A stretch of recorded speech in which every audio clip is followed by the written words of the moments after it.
I've got my Nintendo Switch here with me today, and I'm going to be seeing what happens when you put a foreign disc in it. So if you're familiar with the Nintendo Switch, you probably know there's not actually a disc slot on this console. So you're probably wondering, how am I going to be putting a foreign disc in this?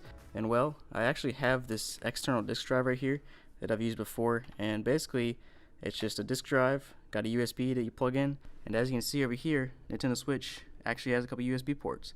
So we're going to try to plug it in. But as I was telling you guys, I have this external disc drive here that you can plug in to a USB port, as you can see, and basically you just press this button and it ejects. So we know we have power because I just was able to eject. Let's go with Xbox One and go ahead and stick it in and see what we got going on here. No sort of sign up here. I'm going to eject that before it scratches my disc. So let's go ahead and try the regular Xbox, original Xbox. So let's see. I'll put it in, stick it in, and as you can see, it's flashing again. So nothing up here right now. This thing actually just stopped trying to read real quick. So let's go ahead and eject that.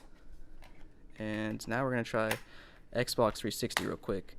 I don't have much hope for 360 after the original Xbox and Xbox One didn't work, but you never know. So it's trying, okay, did about the same thing as the original Xbox. Flashes for a little bit, nothing pops up. So let's go ahead and eject it and try our next game. Maybe let's try PS2. See what we got here. Man, it's kind of sad how many times that I open up disc cases and it doesn't have a game in there. So let's see how many times it'll flash. 4, 5, 6, 7. So it's trying to read.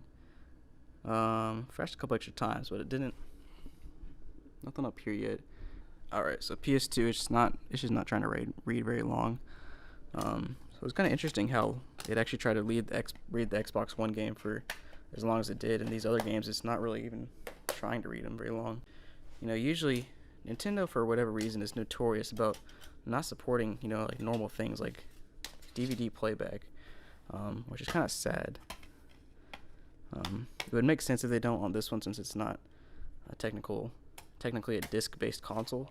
But like the Wii and the Wii U, they couldn't play DVDs, and that was kind of weird because those were disc-based. But you know how Nintendo is. Nintendo is lame.